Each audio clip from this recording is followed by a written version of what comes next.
Number 19, making long distance calls during peak hours. This is the day of the cell phone. Everybody has one in their hands. We buy data. But have you realized when you make calls beyond your locality, the cost of your call increases? But even then, phone companies have peak periods when long distance calls are cheaper. Nothing wrong with you choosing the time you make the call. Some friends may say, you don't always call at so and so time. You don't have to announce to everybody that you are on your journey to making, managing, and multiplying money. You know your dreams. You know your vision. And anyone who doesn't fit in it, you may have to find a way to either manage them or keep them aside or let them exit your life if they are not a must in your life. Number 20, when you ignore your house as it wears and tears. Some of you who are listening to me today, you own your own house. But because it's yours don't mean that you then neglect, abandon. You've not painted your house in years. You've not added value. You've not made it look nice. You burn money by allowing some things to wear and tear. You've got to realize, when you live a life of, if it's not totally broken, don't fix it, you are in danger. You are in danger because one day it totally breaks down. You need to realize that every money spent on real estate can add value to the house and make and enhance its value. So the day you want to either draw equity or sell it, the value have increased. Number 21, failing to take advantage of tax incentives and tax saving incentives from the government. Look at me, wherever you are around the world. In every nation, you pay tax 4 times. When you make money, you pay tax. When you save it, the government requires the bank to take tax. When you spend, VAT is put on the spending. You pay tax. And when you die, if you have a property, whoever you leave it for, the government is coming for 25% of the value. So how do you save? Some people do not realize that one of the characteristics of the wealthy is that they are not into tax evasion, but tax avoidance. The two are different from each other. When you evade tax, it's criminal. When some nations it is civil, you've broken civil laws. In some other nations, it's a criminal act. Don't evade tax. If you want a good nation, you pay your tax. But you avoid unnecessary tax. It was Warren Buffett who was surprised that his secretary pays more tax than him. We're talking here a multi-billionaire, the smartest man on earth when it comes to buying shares. And yet he pays less tax than his secretary because his secretary grabs her income, pays tax, lives on the rest.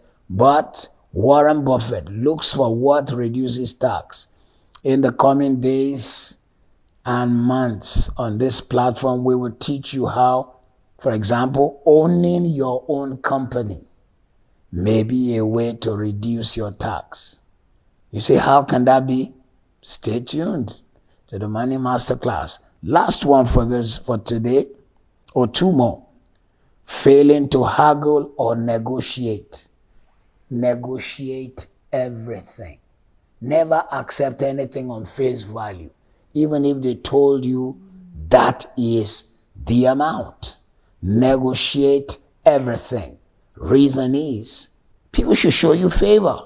You came with the opportunity to make their company happen. Negotiate everything because you've got to realize that car you're about to buy, they've calculated their profits in. And if you told them you're going to walk away from them, you're going to another showroom somewhere, they know that they are likely to lose 500 pounds. So what's the big deal if they say, okay, we'll take 450 pounds profit.